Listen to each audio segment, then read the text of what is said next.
줄기세포는 말 그대로 저의 아바타를 만드는 것이 되겠습니다. 이걸 실험실에서 아바타를 만들어서 이 아바타를 가지고 많은 연구를 할 수 있습니다. 다치기도 해보고 살리기도 해보고 약도 처리해보고 독성 물질도 처리해보고 이런 줄기세포를 가지고 어떤 특정한 장기를 만들어서 이런 아바타를 만들 수 있기 때문에 바로 내가 되는 그런 인간 복제가 나오긴 하는데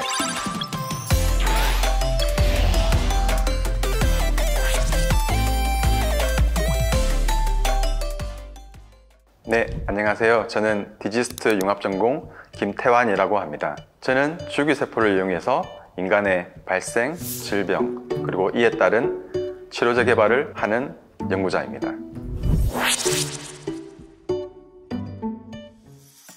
줄기세포는 많이 들어보셨겠죠. 하지만 줄기세포가 뭔지는 잘 모를 수도 있을 것 같습니다. 줄기세포는 크게 두 가지가 있는데요. 하나는 인간의 자연적인 발생에 의해서 나오는 줄기세포가 있고 다른 하나는 유도만능 줄기세포가 있습니다. 유도만능 줄기세포는 2006년도 신야 야마나카 교수에 의해서 만들어진 획기적인 발견입니다. 이는 뭐냐면 줄기세포로부터 자연적인 발생에 의해서 사람 몸을 이루게 되는데 이를 역분화시킨 겁니다. 다르게 말씀드리면 다 큰 상황에서 피부세포를 다시 떼어내서 이를 특정한 물질을 넣어서 다시 줄기세포 상태로 만든 겁니다. 어떻게 보면 아주 영 베이비 상태로 만든 획기적인 발견이 되겠죠.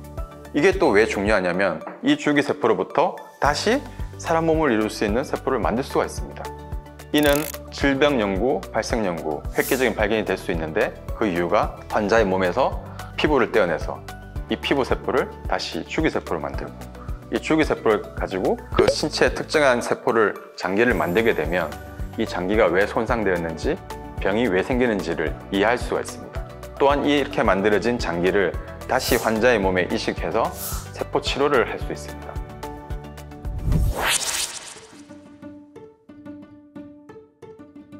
파킨슨병은 도파민이라고 하는 신경물질이 없어져서 생기는 질병입니다. 그렇다면 도파민 신경물질은 왜 없어질까요?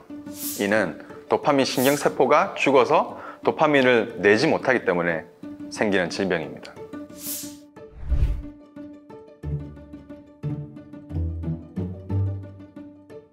이 치료제 개발을 어떻게 하느냐? 아주 심플하게는 줄기세포로부터 도파민 신경세포를 만듭니다. 도파민 신경세포를 만들어서 파킨슨병과 같은 환경을 주게 됩니다.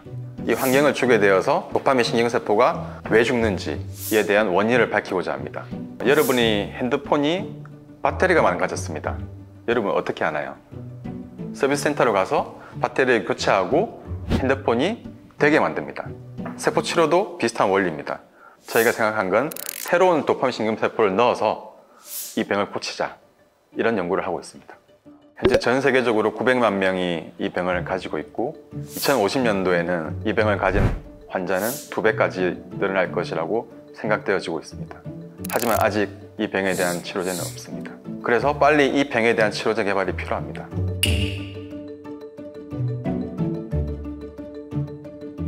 아까도 말씀드렸듯이 줄기세포는 사람 몸을 이루는 모든 세포를 만들 수 있고 그 중에 하나가 도파민 신경세포도 만들 수 있습니다. 그럼 줄기세포를 도파민 신경세포로 어떻게 만드느냐? 사람 몸은 처음에 줄기세포로부터 몸을 이루면서 그 중에 특정한 세포가 도파민 신경세포로 만들어집니다. 어떻게 보면 레시피라고 할 수가 있는 거죠. 음식점에서 셰프가 특정한 요리, 아주 맛있는 요리를 만들기 위해서는 여러 가지 물질들의 조합을 합니다. 이 물질들의 조합은 설탕 반 스푼, 간장 한 스푼, 그리고 소금 한 스푼. 이 조합이 틀려지면 특정한 맛을 낼 수가 없습니다. 만약에 이 레시피를 정확하게 찾았다면 줄기세포로부터 도파민 신경세포를 대량으로 생산할 수 있습니다. 이렇게 만들어진 도파민 신경세포의 대량 생산을 모든 사람의 파킨슨 환자에게 이식해서 그 병을 치료하고자 하는 것이 세포치료입니다.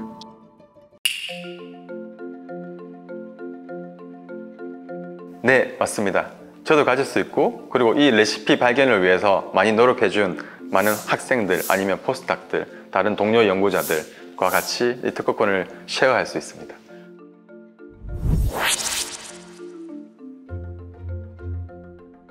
아까도 말씀드렸듯이 유도 만능 주기세포를 체세포로부터 만들 수가 있습니다. 이런 주기세포를 만들면 주기세포를 모든 사람의 세포를 만들 수가 있기 때문에 인간 복제 그리고 장기 복제 기술적으로는 가능하고요. 다른 영화들을 보면 가끔 바로 내가 되는 그런 인간 복제가 나오긴 하는데 그렇게 되지는 않고요.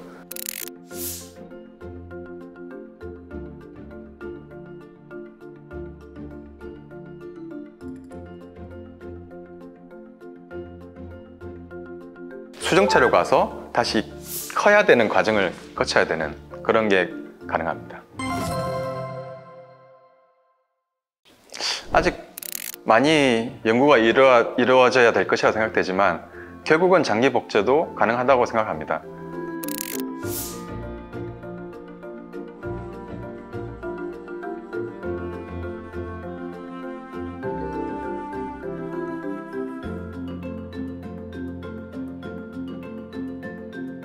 이 시험실 안에서 주기세포로 특정한 레시피를 가지고 그 장기를 만들 수 있으면 그게 결국은 나 자신의 장기가 될 수 있는 것이죠. 유전자 조작 편집 기술도 주기세포의 기술과 마찬가지로 아주 큰 발전을 했습니다.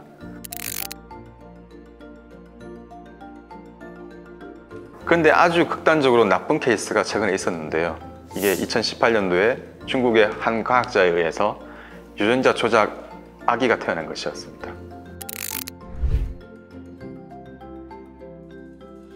첫 번째로 안정성 문제가 있을 수 있겠는데요. 유전자 조작 기술의 발전으로 그 에러가 없다고는 밝혀지고 있지만 아기가 태어났을 때 어떤 문제점을 발견할 수 있을지는 아무도 모릅니다.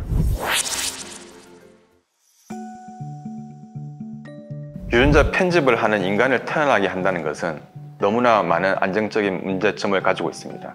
이에 따른 윤리적인 문제도 있죠. 좀 더 나쁘게 말씀드리면 나쁜 사람들은 유전자 조작을 해서 멋을 엄청 크게 만들 수 있는 그런 부대도 만들 수 있다는 뜻도 됩니다. 철학적으로는 어떤 유전자를 편집할 것인지, 누가 이 유전자 조작을 할 것인지에 대한 철학적인 문제도 가지게 됩니다.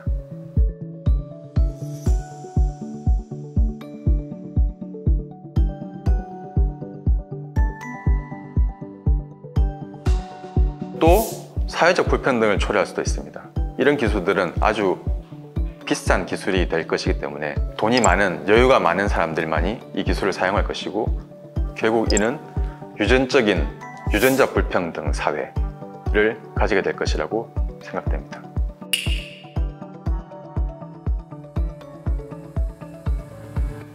자주 주고받지는 않죠. 그런데 저희들은 가능하다고 생각하기 때문에 그냥 웃으면서 와, 가능하지 않을까? 이 정도로만 얘기하지 실제적으로 구체적으로 얘기를 하진 않습니다. 이게 구체적으로 했다가 실제로 누군가는 할 수도 있고 이게 누군가 한다면 너무나 많은 문제점을 가지고 이걸 또 나쁜 쪽으로 쓰일 수 있기 때문에 하지 않죠.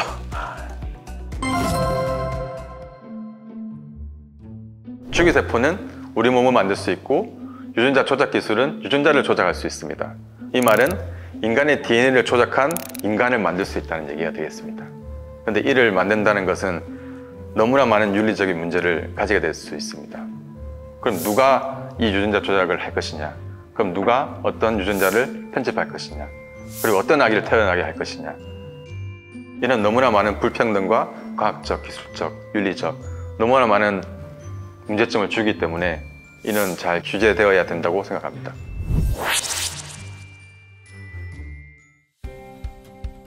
주기세포는 말 그대로 저의 아바타를 만드는 것이 되겠습니다.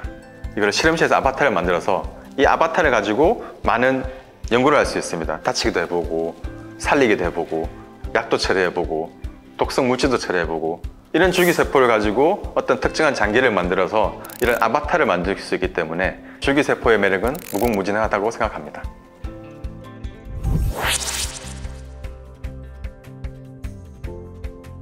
주기세포는 만능이다. 생각하시고 있는 모든 것을 다 만들 수 있는 그런 만능이기 때문에 어떻게 보면 신의 영역까지도 도전할 수 있는 그런 영역이라고 생각합니다. 제가 하겠다는 건 아닌데 신의 영역까지도 할 수 있지 않을까요?